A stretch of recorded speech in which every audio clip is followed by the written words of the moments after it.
Idiniin ng Rizal Commercial Banking Corporation o RCBC ang kanilang branch manager na si Mia Santos Diquito sa umano'y $81 million money laundering transaction. Sa internal investigation ng RCBC, lumabas na gumamit umano si Diquito ng mga bogus bank accounts sa ilalim ng pangalan sa negosyanteng si William Go. Ayon kay Attorney Marcel Fernandez Estavillo, head ng RCBC Legal and Regulatory Affairs Group, gumamit umano si Santos o Diquito ng forged signature sa withdrawal slips para makuha ang nasa 22.7 million mula sa bank accounts. Giit ni Estavillo, hindi nagbukas ng kahit na anong account si Go kay Santos Diquito sa Jupiter branch. Batay pa sa kanilang investigasyon, sinabi naman ng isang customer service officer sa RCBC na may kinuha umano si Diquito na 20 million cash at inilagay sa kanyang kotse. Ayon kay Enrile, dapat munang patunayan ni Diquito kung bakit kinakailangan sa executive session pa ilahad ni Diquito lahat ng kanyang nalalaman, gayong nanumpa ito na sasabihin sa harap ng komite ang kanyang mga nalalaman. Paliwanag ni Diquito, sa lahat ng resource persons ay siya lamang ang may kinakaharap na kaso kaya't ayaw niyang madiin sa kanya ang mga naging pahayag. Samantala, ayon kay Blue Ribbon Committee Chair Senator TG Ginggona, aaksyonan naman aniya nila ang kahilingan ni Enrile, ngunit pagkatapos ng pagdinig para hindi na ito maantala at may tanong na ang dapat maitanong sa mga resource persons. Pangunahin na dito si Diquito. Umalma ang bansang China sa bagong sanksyon na ipinataw ng Amerika kontra sa North Korea. Ang sanksyon ay dahilan ng nuclear and missile tests na ginawa ng Pyongyang. Ayon sa Chinese Foreign Ministry, tinutulan nila ang unilateral sanctions sa North Korea. Matatandaang ang bagong sanksyon ay binigay ng Amerika ay iba pa sa sanksyon na ipinataw ng United Nations Security Council nitong nakaraang linggo. Nabatid na ang China ang may pinakamalaking kaalyado ng North Korea. Nagbabala ang China sa aksyon ng Argentinian Coast Guard matapos nitong balubugin ang isang Chinese vessel. Ayon sa China, hindi na dapat ito ulitin ng Argentina dahil posible lamang mauwi sa tensyon ang ganitong insidente. Una nang kinumpirma ng Coast Guard ng Argentina na nangyari ang hindi inaasahang bunsod na rin ng pagtanggi ng fishing vessel na Luyan Yuan U-10 matapos mamonitor ang ginagawang paglalayag. Isinagawa nitong illegal na pangingisda sa exclusive economic zone ng Argentina.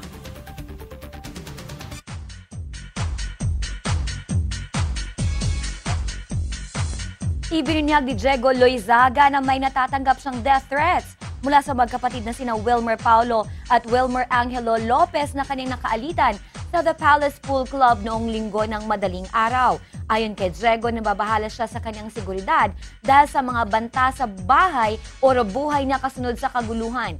Git ng aktor, biktima rin siya sa nangyaring insidente kung saan ikinakusahan siya ng magkapatid ng pambubugbog.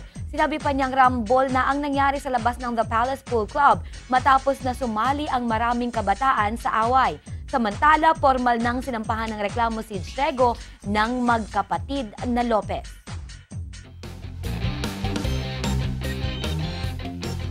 Sa balitang sports tayo mga kabrigada, bilang paghahanda ngayon ni 2 Division World Champion Timothy Bradley sa kanyang laban kontra kay People's Champ Manny Pacquiao, iniba nito ang kanyang diet. Unti-unting binabalik ni Bradley ang kanyang sarili sa pagkain ng karne.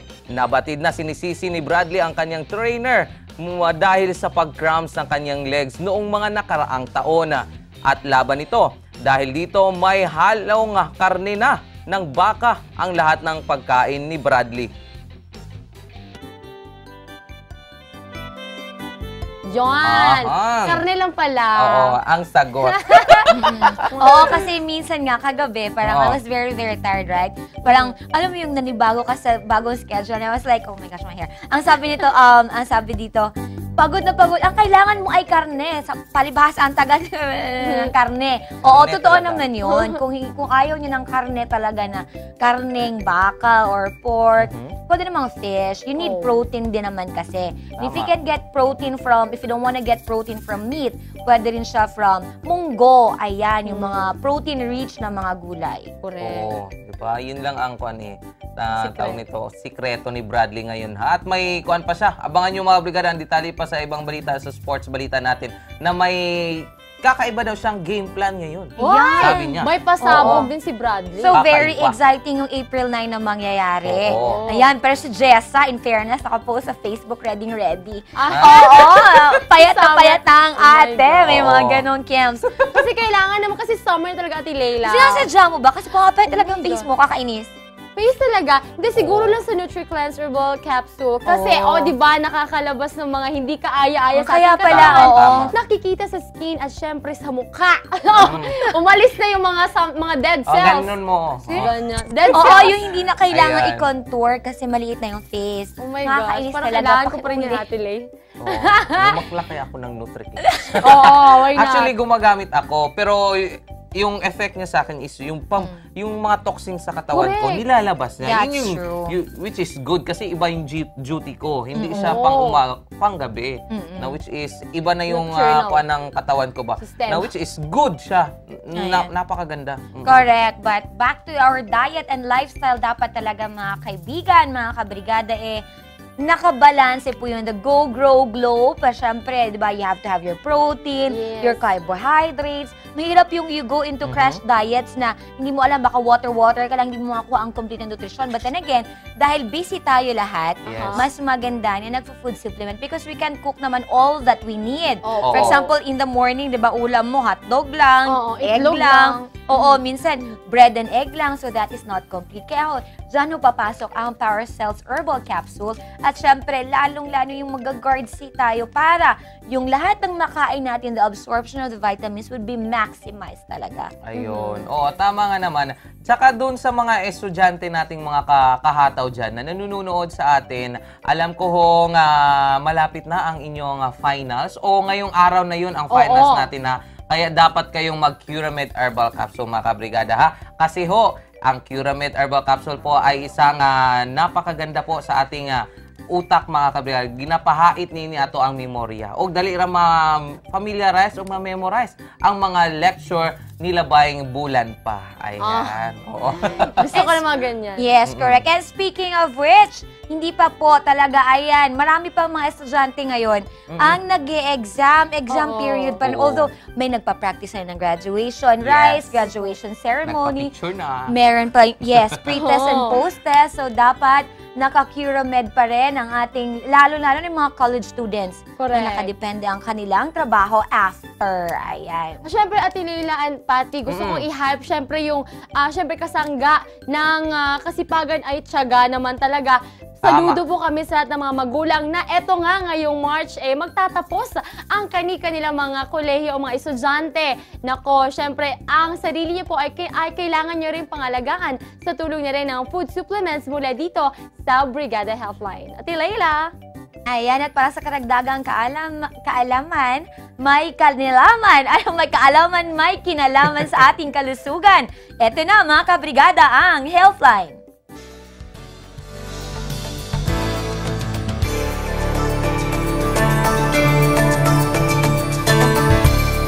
Maayong buntag, Sock Surgeon! Isang panibagong edisyon na naman ang ating pag-uusapan. May patungkol sa pangkalusugan, mga kaibigan. Ito po si JB Lee sa programang Healthline.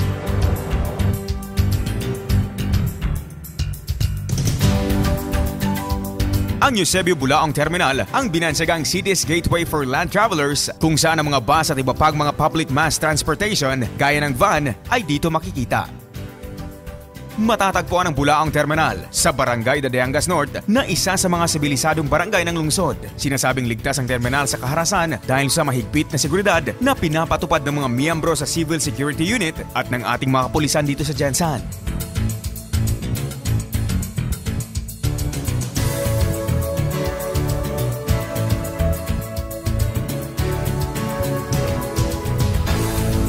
Pero masasabi ba nating ligtas ang lugar na ito sa sakit, lalo na ang mga airborne diseases gaya ng tuberculosis?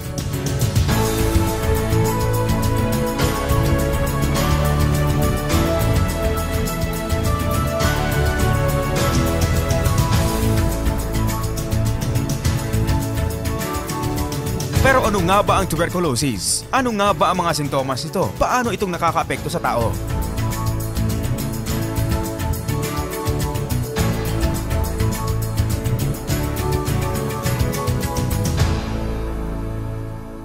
Ayon sa datos ng Department of Health, noong 2014, 63 Pilipino ang namamatay kada araw dahil sa sakit na tuberculosis o TB.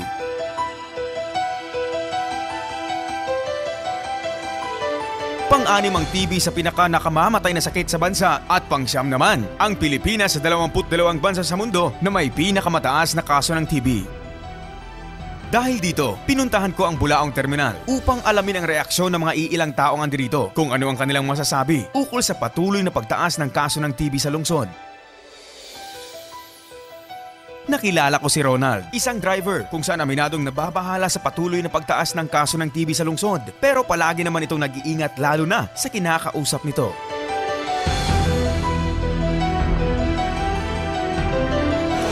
Mag-protect lang sa sarili para inom ang mga limpyo nga mga tubig, dili mo patakag inuman ang mga baligya ng mga slaughter ba diya kaya man takabalo diya asa nila nagikuha. Pero sa adlaw-adlaw nimong makatiba kong lalaki o tao sa pag mo ginabuhat ana. Siyempre, magmas lang ka. Magmas lang. Lagi nakamas karon. May tanggal ako gikan ko nagtrabaho. Pagdidistansya din sa kausap ang ginagawa ni Rihanna upang masiguro lamang na makakaiwas ito sa nakamamatay na sakit. Oo, syempre, isa pa, depende po na sa immune system kung kusog or dili. Naala na dara. Pero sa ginabuhat mo sa Depende naman siguro na kung halimbawa, kuwan jud ka, kung matakdan jud ka, magkasakit jud ka. Pero ako so far, syempre, di man jud nato maiwasan. Wala man Japon, pero usay, gawbo. Kung halimbawa parehan, init kayo, gawbo jud. Magubo jud kong sipon, ana.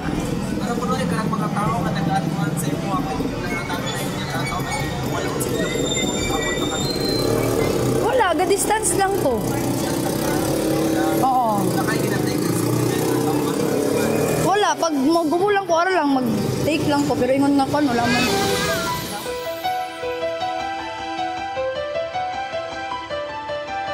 Pagsusuot ng mask naman ang tanging panlaban nang nakausap kong isang miyembro ng Civil Security Unit sa Jansan dahil sa iba't ibang tao ang nakakausap nito.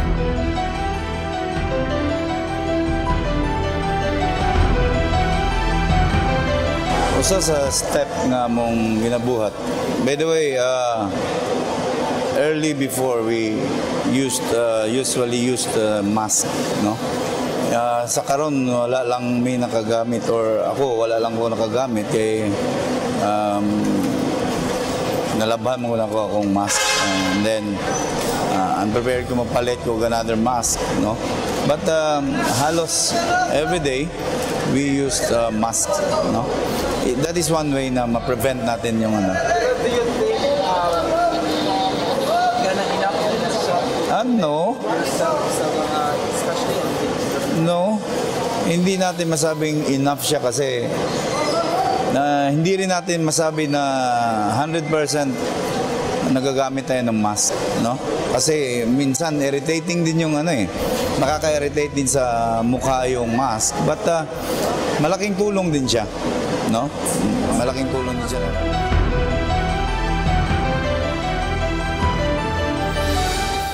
Maliban nito ay umiinom din ng mga bitamina upang mapataas ang immune system nito. Yep, I have my own vitamins. Kasi early last 2 weeks ago na-admit ako nagkaroon ako ng tinamaan ako ng pneumonia. Kasi sa nature ng trabaho namin ngayon, more on nasa field kami like this. Yung air pollution kasi hindi natin maiwasan yun yung air pollution. That's why ako, tinamaan ako ng pneumonia and then na-admit. So ngayon nag-take ako ng mga vitamin C. para ma-prevent yung mga, especially yung mga TV. Iniiwasan natin yung mga TV.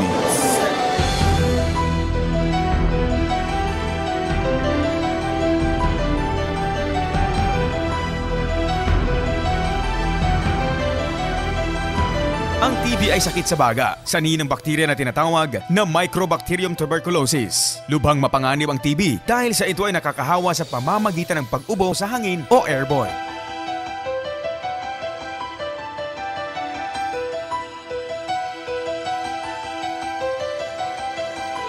May dalawang klase ang TB. Ito ang pulmonary tuberculosis na nakikita sa baga at ang extrapulmonary TB na nakikita sa labas ng ating baga gaya ng utak, gulugod, bituka, matris ng babae at sa atay. Ayon sa World Health Organization na ang TB ay pampito sa nakamamatay na sakit sa buong mundo. Kadalasan ng mga HIV patient ay nagkaka-TB din. Ayon naman sa DOH na kapag bata na ang tinamaan ng TB dahil sa mas mahina ang kanilang resistensya, sanhi na maraming insidente ng pagkamatay kapag hindi sila naagapan. Dito naman sa Dr. George P. Reyeca Hospital ay nasa 10 dahilan ng pagkakadala sa ospital ang mga pasyente dulot ng sakit na TB.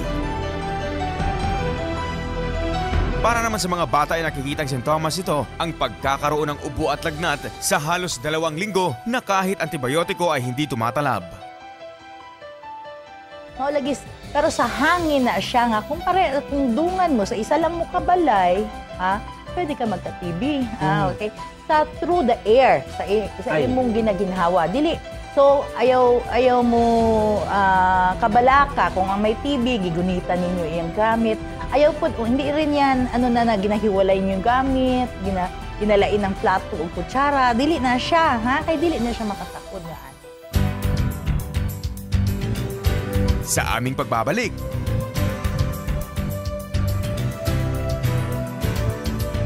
aalamin natin kung ano ang mga luna sa TB at kung paano ito maiwasan. Dito lang yan sa paborito niyong programa, ang Healthline. Yan mga brigada ha. Grabe yun na very informative siya na ang ating Healthline natin segment dito. Very informative siya mga brigada. Gumikan nga kuan kay siya baka ng which is related siya karon nga issue. Kasi nga some people are asymptomatic, hindi pa na nasushow na they're actually carrier of this tuberculosis na bacteria. Ayan. Kaya tayo dapat mataas at malakas ang immune system natin para dahil hindi natin basta alam kung ano yung nakakasagupa natin araw-araw. Kaya dapat ready tayo to protect ourselves para achieve lang ng achieve. Walang fail. Yun. At syempre, Ate Leila, Sir Patty, and mga kabrigada, kailangan din natin ng, of course, check up sa ating mga medical doctors once or twice a year. Kailangan niya para syempre ma-examine yung ating katawan at malaman kung ano ba yung mga sakit na pwede pa namang gamutin. Ayan. At sa pagbabalik ko ng Morning Hataw, abangan ang second tranche o second na pag-uusap o discussion regarding TB sa Healthline lang po.